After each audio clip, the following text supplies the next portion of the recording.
L'Afrique d'une seule voix. Dans quelques instants, parlons pognon. L'argent appelle l'argent. Avec Patrice Nziassé Pognon. Vous écoutez l'Afrique d'une seule voix. L'Afrique d'une seule voix. Auditeurs et auditrices de l'Afrique d'une seule voix, bonjour. Il est temps maintenant pour nous de parler pognon. Générique. Aujourd'hui, on ne pourra pas baisser les salaires plus. Il faut arrêter. Les salaires ne payent plus, le pouvoir d'achat baisse. Donc il faut se concentrer sur la compétitivité produit. Le calendrier est là, les choses avancent, on réindustrialise et on attire. La réindustrialisation, c'est un enjeu clé de souveraineté. Si nous ne le faisons pas, nous dépendrons des autres. Et s'il y a à un moment donné une immense tension géopolitique ou des crises comme on l'a vécu, et je vous laisse imaginer ce que ça voudra dire. Bonjour chers auditeurs et auditrices. Pourquoi l'Africain est le seul à se poser la question de son retour en Afrique ? Le Back to Africa comme une idéologie et un combat politique, alors que cela devait être naturel. Le rôle de la diaspora et afro-descendante devrait être dans l'ordre, d'abord chercher à reconstruire sa terre-mère, Kama, puis ensuite bâtir des routes, du commerce, des réseaux économiques pour écouler sa marchandise, ses services, ses produits transformés et d'extraction dans le monde. Nous allons aujourd'hui développer ce sujet, comprendre ce qui n'a pas marché dans notre compréhension du mondialisme. Vous êtes bien sur les ondes de l'Afrique d'une seule voix. Mon nom est Patrice Nziassé Pognon et je vous présente l'unique émission africaine du web et de la radio Parlons Pognon qui vous parle économie et géostratégie sous le prisme du climat des affaires, business et entrepreneuriat dans le milieu des affaires, avec ceux qui entreprennent et ceux qui nous gouvernent. Pour soutenir la chaîne, je vous demanderai de liker l'épisode, de vous abonner si ce n'est déjà fait et de laisser un petit commentaire. Cette simple contribution va me permettre d'exister et de pouvoir continuer à vous partager mes analyses ou celles de médias ayant déjà fait le travail, mais dont je me fais l'écho pour mieux faire passer le message à ma communauté, la communauté que vous êtes. De tout temps, quand les explorateurs ou les pilleurs quittaient leur territoire, c'était pour revenir riches de leurs expéditions. L'on a eu la route des épices, aussi appelée la route des Indes, grâce aux campagnes d'Alexandre le Grand, qui ont eu lieu à l'Antiquité jusque dans les Indes. Le poivre et la cannelle sont deux épices qui sont depuis très longtemps connues et appréciées en Europe. Puis l'on a eu Marco Polo, dont les expéditions l'ont mené de Venise aux confins de la Chine. Au XIIIe siècle, il fut au service de l'empereur mongol Kubilai Khan, mais il revint. De retour à Venise vers la fin des années 1295, les cales de leurs bateaux sont remplies d'épices, de soieries et de pierres précieuses. Cela fera 24 ans qu'il sera parti. On attribue à Marco Polo la primeur d'avoir ramené la poudre noire, la poudre à canon en Europe, ce qui a changé l'ordre des choses, puisque cela marquera le début de l'hégémonie économique mondiale de l'Occident, démarrée avec la maîtrise de l'armement, dont elle sera le leader jusqu'à aujourd'hui et le plus gros fabricant. En revenant plus dans notre histoire contemporaine, l'on peut prendre l'Asie comme exemple d'une très forte implication de sa diaspora pour la reconstruire. Toute une zone ayant subi 2 bombes atomiques, 2 guerres de l'opium, de multiples autres guerres dont les plus connues sont celles du Vietnam, sans oublier celle des Philippines. L'Asie a eu sa part de dévastation, mais c'est sa diaspora qui a permis la renaissance de cette zone en faisant de l'Asie le fer de lance économique pour ces prochaines décennies, voire siècles.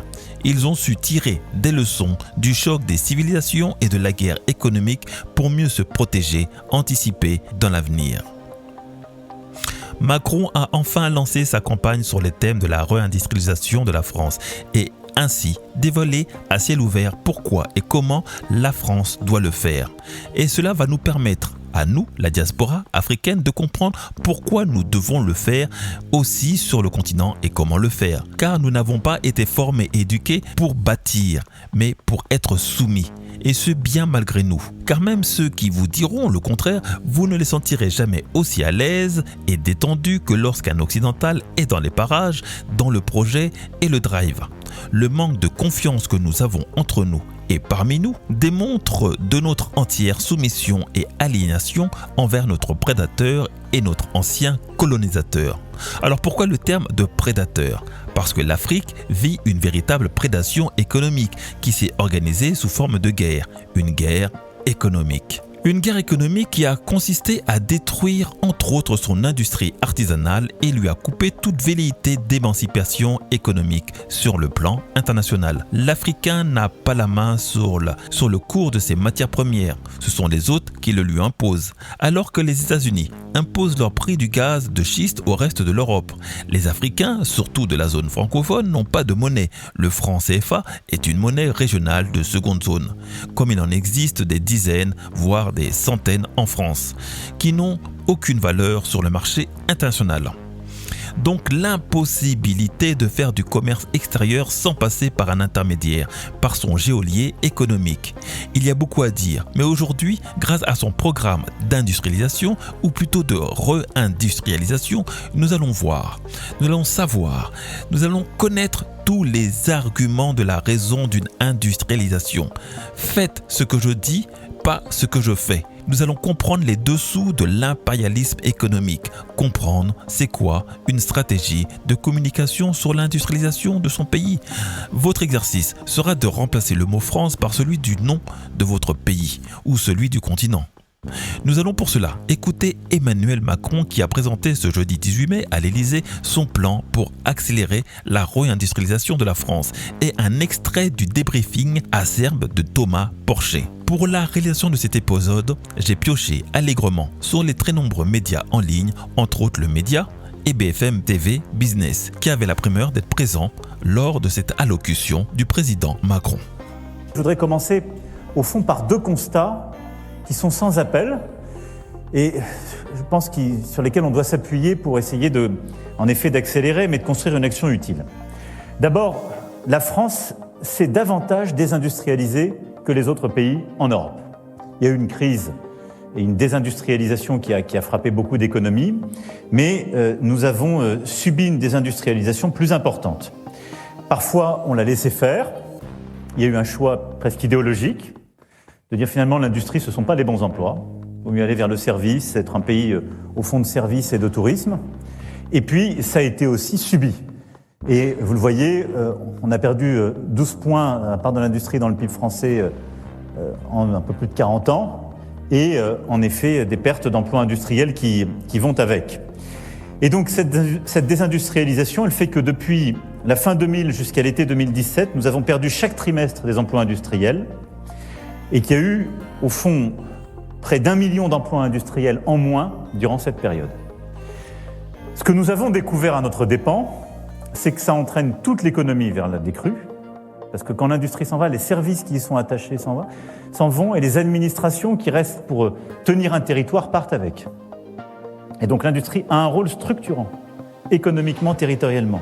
Ce sont plutôt des bons emplois et des emplois mieux payés que d'autres, et donc ça tire, si je puis dire, le reste de l'économie vers des bons emplois, et donc quand on désindustrialise, on en souffre encore davantage.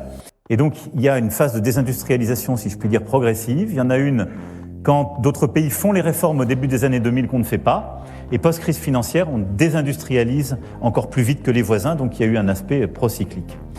Et donc oui, nous avons plus désindustrialisé que les autres, ce qui nous place dans une situation d'impasse. D'abord parce que ça veut dire qu'on crée des dépendances quand on désindustrialise, qu'on le veuille ou non. Et on l'a vécu parfois plus que d'autres dans la période Covid ou ailleurs. La deuxième chose, c'est qu'on ne peut pas avoir un modèle social fort en désindustrialisant. Et c'est l'impasse dans laquelle nous nous sommes mises. Parce que on peut le faire jusqu'à un certain niveau, c'est celui qu'on a été testé, c'est-à-dire on monte les impôts, on est malgré nos baisses encore très haut, on fait du déficit, on en a accumulé beaucoup, mais il y a un moment donné, il faut produire plus de richesses. Et on a créé un énorme différentiel. Si je prends le PIB par habitant, on a un différentiel de 10 points par rapport à nos voisins allemands, 12 points par rapport à nos voisins néerlandais. L'explication de ça, c'est la désindustrialisation. Et donc, c'est pas soutenable par rapport à notre modèle social, par rapport à nos finances publiques, et c'est pas soutenable en termes de commerce extérieur. Le plan a sorti très bon rapport sur ce sujet. Quand on regarde notre commerce extérieur de manière très factuelle, on a une explication qui est l'énergie, et c'est ce qui a d'ailleurs été le problème des dernières années avec l'augmentation du coût. Notre agriculture, notre agroalimentaire, on exporte, les services, on exporte, mais après l'énergie, c'est l'industrie notre problème. Monsieur Macron vient donc de nous expliquer en quelques mots le désastre économique qui résulte d'une destruction de l'industrie locale. Tout ce qui a été fait depuis 60 ans sur le continent africain par de successifs plans d'ajustement structurel qui ont consisté à démanteler toutes nos industries locales. Alors c'est vrai que la plupart des régimes africains fonctionnaient dans une perspective socialiste et collectiviste qui n'était pas pour plaire à nos prédateurs capitalistes. Or, que dit M. Macron ? La désindustrialisation, c'est moins de commerce extérieur, la destruction massive d'emplois et une dépendance très forte aux puissances importatrices. On continue. Deuxième accélération, c'est l'accélération technologique, qui transforme l'industrie au carré. C'est le quantique, l'intelligence artificielle, entre autres, et qu'on voit se déployer dans absolument tous les segments industriels, et qui révolutionne les méthodes de production, voire les produits industriels eux-mêmes. Et donc, on a très clairement sur ce sujet une accélération technologique qui fait que, on le voit bien, la clé est de savoir décider très vite, d'investir massivement pour être au sommet de la vague. On a eu une alerte générale dans le monde. Les pays qui avaient un bon système d'innovation et qui ont mis beaucoup de capital ont su faire en moins d'un an ce qu'on pensait impossible. On n'avait jamais en moins d'un an inventé un vaccin. Et on n'avait jamais stabilisé un vaccin ARN messager. Ça a été fait parce qu'il y a eu de la concentration des moyens d'innovation technologique. Donc il y a une accélération de l'innovation technologique et en particulier d'éléments de rupture. Ici, il est question de l'innovation et de son financement. Pour effectuer des bonds technologiques, la recherche est le poumon central de l'industrie. C'est ainsi que les innovateurs du monde entier ont déposé quelques 3,4 millions de demandes de brevets en 2021, soit une hausse de 3,6% par rapport à l'année précédente. Les offices situés en Asie recevant 67,6% de l'ensemble des demandes mondiales. Les offices situés en Asie ont reçu 2/3, 67% de l'ensemble des demandes déposées dans le monde en 2021, une augmentation notable par rapport à 2011, 54%. Pékin a d'ailleurs dépassé les États-Unis pour devenir le premier ressort juridique en termes de nombre de brevets en vigueur en 2021, avec 3,6 millions. La Chine était suivie des États-Unis d'Amérique, 3,3 millions, et le Japon, 2 millions. Concernant les marques et la recherche et la technologie constituait le principal secteur dans lequel les déposants ont sollicité une protection des marques à l'étranger en 2021, représentant 20% du nombre total de 13,9 millions de demandes d'enregistrement de marques. Là aussi, l'Office de la propriété intellectuelle de la Chine a enregistré la plus forte activité de dépôt avec un nombre de classes d'environ 9,5 millions. L'innovation et la propriété intellectuelle qui va avec sont un grand manque à gagner sur le continent qui, faute d'industrie, n'est pas en mesure de protéger et d'industrialiser ses innovations au niveau mondial. Voilà pourquoi dans l'imaginaire collectif, l'Africain ne crée rien du tout, alors qu'il est celui qui est le plus créatif et le plus inventif, mais obligé d'exporter sa matière grise en dehors de l'Afrique. Puis la troisième accélération est les géopolitiques. Il y a une accélération de la montée des conflits, évidemment le retour de la guerre en Europe avec l'Ukraine, et des conséquences qui touchent directement notre industrie, notre capacité à produire, parce que pour l'Europe, c'est pas simplement un choc géopolitique, mais c'est un choc énergétique assez asymétrique, parce qu'on est beaucoup plus touché que les autres. Et si je nous compare aux Américains, nous ne sommes pas producteurs de gaz et de pétrole, et donc nous avons essentiellement subi un renchérissement de nos coûts sans être producteurs, en devant mener une diversification accélérée. Les États-Unis sortent donc gagnants de ce conflit, en devenant non seulement un fournisseur exclusif à l'Europe, mais surtout, elle imposera son prix.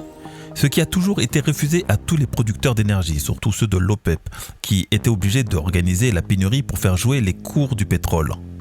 Mais ce qui est important, et qui n'est pas dit, la performance des industries est liée au cours de l'énergie. Or, l'Afrique est productrice avec abondance d'énergie, qu'elle soit nucléaire, pétrolière, gazière, géothermique, et grâce aux terres rares de batteries. Pourquoi ce continent n'a pas réussi à profiter de cette abondance d'énergie pour produire? C'est là que l'on entrevoit 60 ans de mauvais conseils quant à l'utilisation de nos ressources pour nos propres besoins. Et évidemment, il y a l'accélération de la tension géopolitique entre la Chine et les États-Unis avec deux modèles de production, deux choix très polaires. On voit bien qu'on a une Chine qui investit massivement avec un modèle très statocentré, un rapport aux libertés publiques qui n'est pas le nôtre. Et on a un choix américain qui a été fait et qui est en rupture avec les 20 dernières années, qui est plutôt America First, et qui est de dire on va pas tant se battre pour que les Chinois respectent les règles du commerce international, ce qu'on faisait jusque-là. En fait, on va faire comme eux. On va sursubventionner les parties de l'industrie qu'on veut garder, parce qu'au fond, on veut défendre notre sécurité économique nationale et produire chez nous ce qui nous semble critique, en matière numérique, ou en matière de clean tech, et donc des industries qui sont stratégiques. Le premier financier et investisseur dans les entreprises chinoises est l'État. Derrière chaque entreprise chinoise, il y a l'État.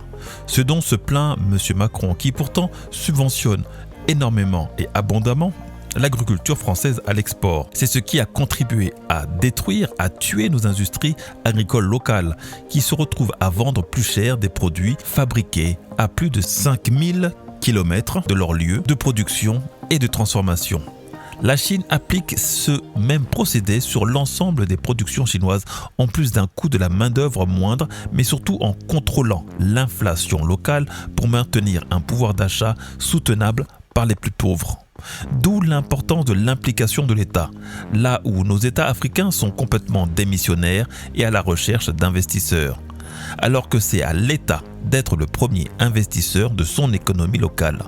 Les États-Unis, en plus d'être extrêmement protectionnistes, vont donc aussi progressivement glisser vers cette stratégie de subvention locale, la seule stratégie qui doit permettre de sauver les industries locales et les emplois. La réindustrialisation de la France et de l'Europe, c'est un enjeu clé de souveraineté. Si nous ne le faisons pas, nous dépendrons des autres. Et s'il y a à un moment donné une immense tension géopolitique ou des crises comme on l'a vécu, ou une nouvelle pandémie ou le Covid, nous pouvons être en rupture. Et je vous laisse imaginer ce que ça voudra dire.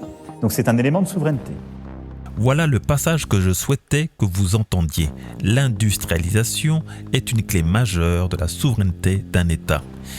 Ici, tout est dit.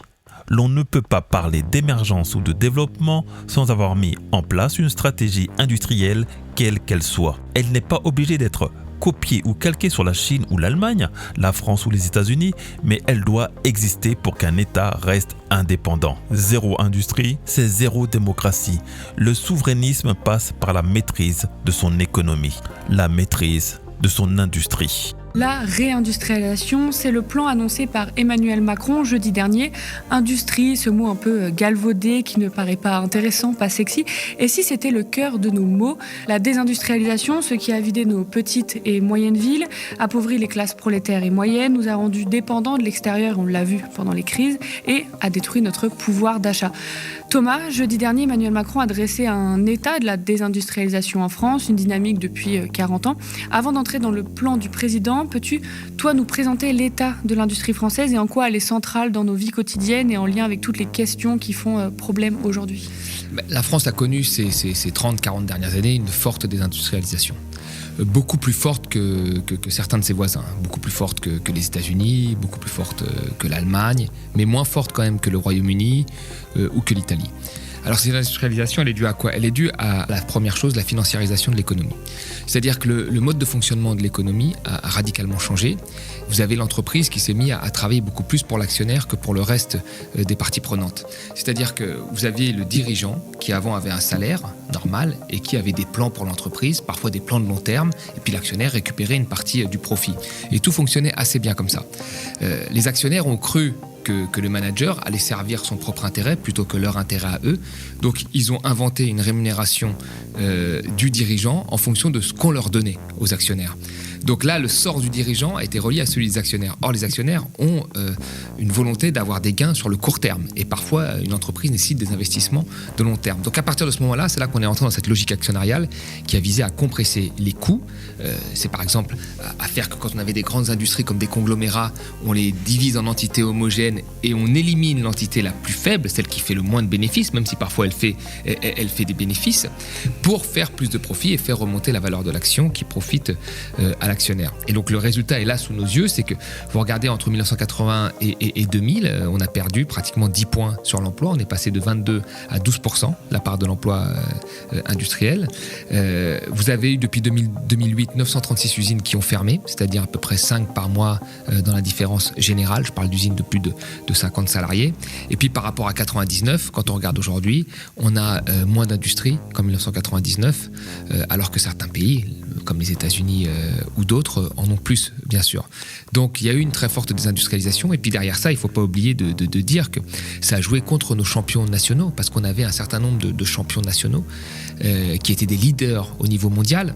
Là, je peux citer par exemple Arcelor, Péchinet, Alstom, Technip, Lafarge, Alcatel, qui ont été des entreprises qui ont été vendues à la découpe, où les actionnaires ont gagné énormément d'argent, et y compris les dirigeants d'entreprises, et où des usines ont été supprimées. Alcatel, par exemple, entre 1995 et 2013, a supprimé quasiment une usine par an. C'est ça le résultat de 40 ans de logique actionnariale dans l'industrie. Entrons dans la stratégie et le plan d'Emmanuel Macron pour réindustrialiser la France. Tout d'abord, le président partage ce constat de la désindustrialisation et affirme que la France a le bonnet d'âne par rapport à ses voisins, comme tu l'as dit. Il y a eu une crise et une désindustrialisation qui a frappé beaucoup d'économies, mais nous avons subi une désindustrialisation plus importante. Parfois, on l'a laissé faire. Il y a eu un choix presque idéologique de dire finalement l'industrie, ce ne sont pas les bons emplois. Il vaut mieux aller vers le service, être un pays au fond de service et de tourisme. Et puis, ça a été aussi subi. Et vous le voyez, on a perdu 12 points à la part de l'industrie dans le PIB français en un peu plus de 40 ans. Et en effet, des pertes d'emplois industriels qui vont avec. Et donc, cette désindustrialisation, elle fait que depuis la fin 2000 jusqu'à l'été 2017, nous avons perdu chaque trimestre des emplois industriels et qu'il y a eu, au fond, près d'1 million d'emplois industriels en moins durant cette période. Emmanuel Macron se félicite, je cite, d'une vraie politique de compétitivité, de baisser le coût du travail et du capital entre les réformes, on l'a entendu, qui ont été bénéfiques selon lui, et en citant aussi la formation professionnelle et le mix énergétique. Sur l'énergie, on y reviendra après. Mais qu'est-ce que tu penses de ces extraits et son avis surtout sur la compétitivité comme une des solutions? Alors déjà, je vais revenir sur le premier extrait. Sur le premier extrait, ce qui est intéressant, parce que grosso modo, il n'y a pas de responsable, il n'y a pas de coupable, il n'y a pas de gens qui se sont enrichis avec la fermeture des usines. C'est un espèce d'état naturel qui serait dû au fait que voilà, on avait un droit du travail trop rigide, on avait des normes trop compliquées sur le marché du travail, sur le droit du travail, il y avait trop d'impôts, et donc les entreprises partaient comme ça, les pauvres, elles s'échappaient. Alors que c'est faux. Il y a eu quand même une théorie, à un moment, de ce que j'ai dit dans la première question, c'est-à-dire une théorie du changement de l'entreprise, qui était une entreprise qui était moins managériale, mais plus actionnariale, où il fallait dégager sur du court terme de la valeur qui profitait majoritairement aux actionnaires, et tout ça a été théorisé. Je veux dire, le patron d'Alcatel, Serge Tchourouk, qu'est-ce qu'il avait dit? Il a dit publiquement, il rêvait d'une entreprise sans usine. C'est-à-dire qu'il voulait une holding financière, des sous-traitants et plus d'usines. Donc qu'est-ce que vous faites? Vous fermez toutes les usines, vous les délocalisez à l'étranger, vous trouvez des sous-traitants à l'étranger, donc vous n'avez plus de coûts, vous avez baissé majoritairement les coûts, ce qui fait que vous faites un plus grand profit sur le court terme, qui profite aux actionnaires. Et ces gens-là, les patrons que j'ai cités là, de ces grandes entreprises qui étaient encore des leaders mondiaux, Péchinet, Alstom, etc., ils sont tous partis avec des dividendes de plusieurs millions d'euros. Donc ça veut dire qu'il y a un moment des gens qui ont théorisé ça, des dirigeants d'entreprise, des dirigeants politiques qui ont laissé faire en disant c'est comme ça que ça fonctionne aujourd'hui, donc il ne faut pas faire autre chose, et que nous avons perdu des géants de l'industrie, et avec ces géants-là nous avons perdu les PME qui travaillaient avec ces géants. Parce que vous savez, Alcatel, c'était numéro 1 de la fibre optique. Aujourd'hui, on a besoin de la fibre optique. C'était un acteur majeur de la téléphonie. Aujourd'hui, quand on voit qu'on n'a que des téléphones américains ou coréens ou chinois et qu'on est incapable de faire un téléphone potable en Europe, il faut s'interroger aussi là-dessus. C'est la vision de court terme qui a enrichi un petit nombre d'individus qui s'est fait contre la vision de long terme et les salariés, puisque les usines ont été fermées. Donc c'est ça qui s'est passé. Donc il y a des responsables, il y a des gens qui ont théorisé ça, des économistes qui ont dit qu'il fallait se concentrer, et même de gauche, j'ai pas envie de citer de nom parce qu'on va être gentil, qui ont dit qu'il fallait théoriser en fait les emplois sur les secteurs à forte valeur ajoutée, le marketing, le digital, la recherche, et que le reste fallait tout délocaliser comme si on était dans un monde où il n'y avait pas de rapport de force et pas de géopolitique. Heureusement, je ne sais pas de cela, et la constance, ça fait du bien parfois.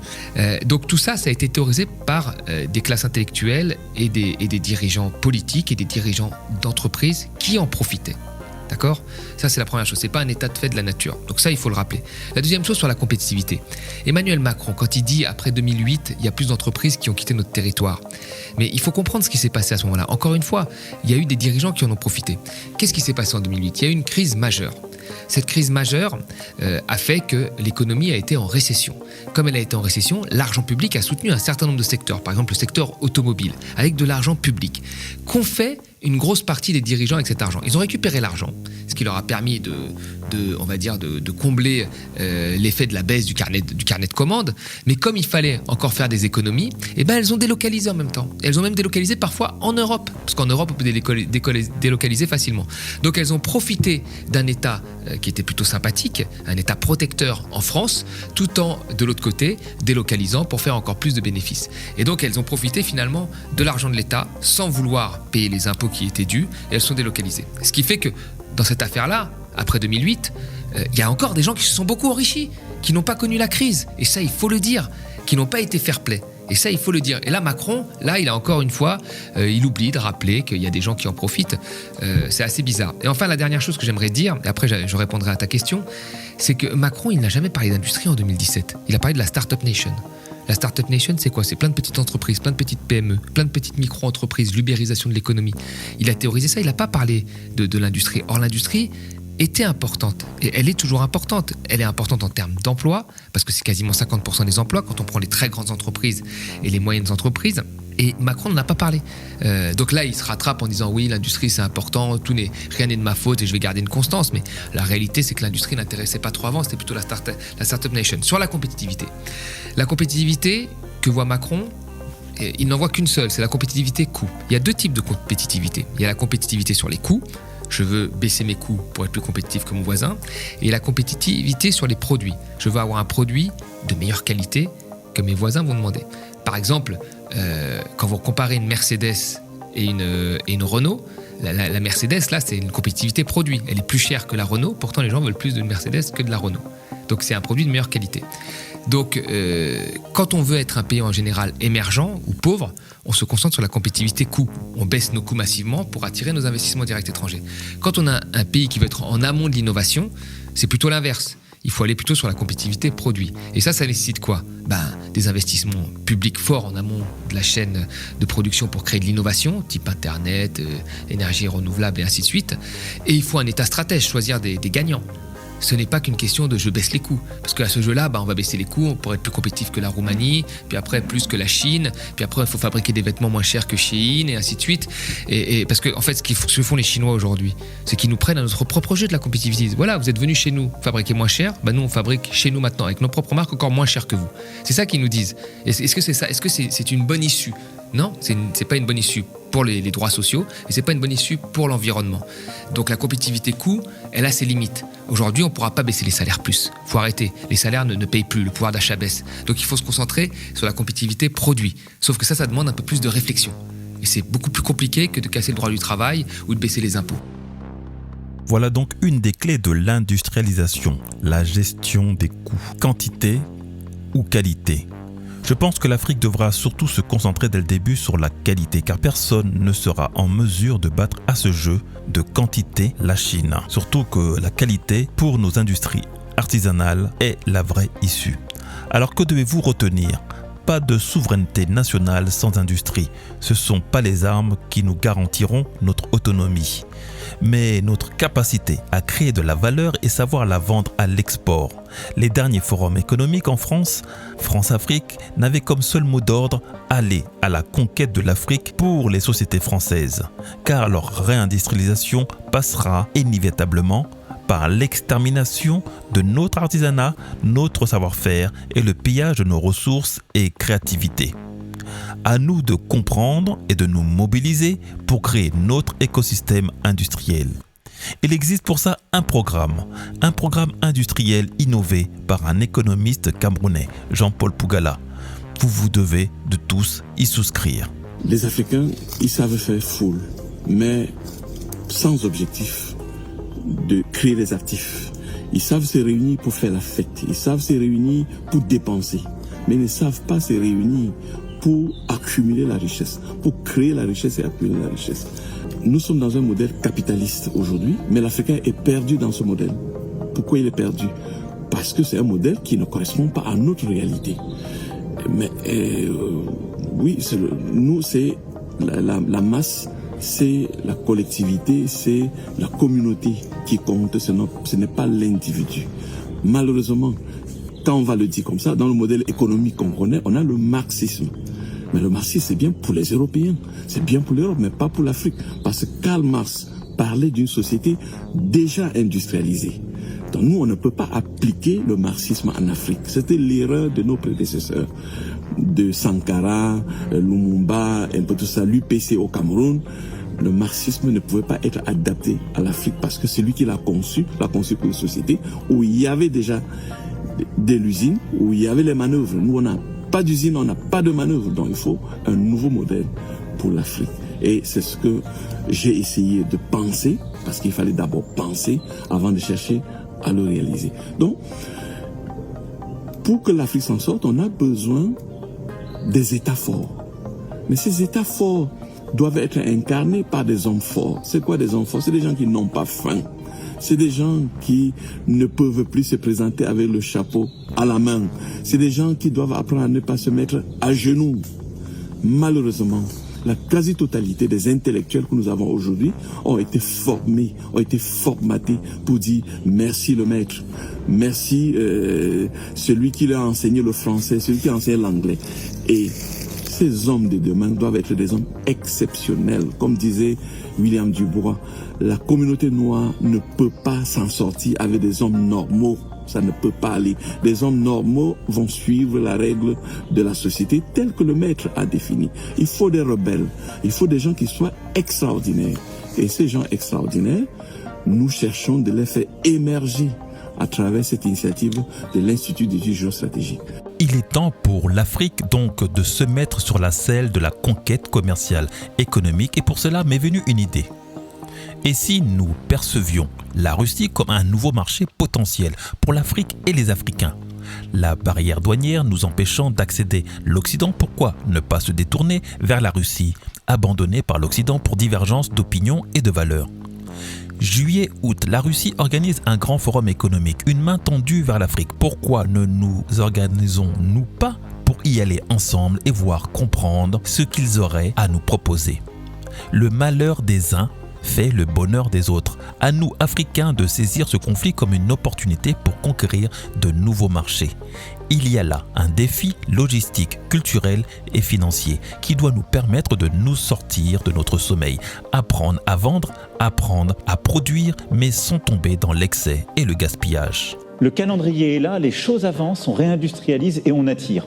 Parlons Pognon, c'est fini pour aujourd'hui. Parlons Pognon est votre émission économique et géostratégique qui parle climat des affaires, business et entrepreneuriat avec ceux qui entreprennent et ceux qui nous gouvernent.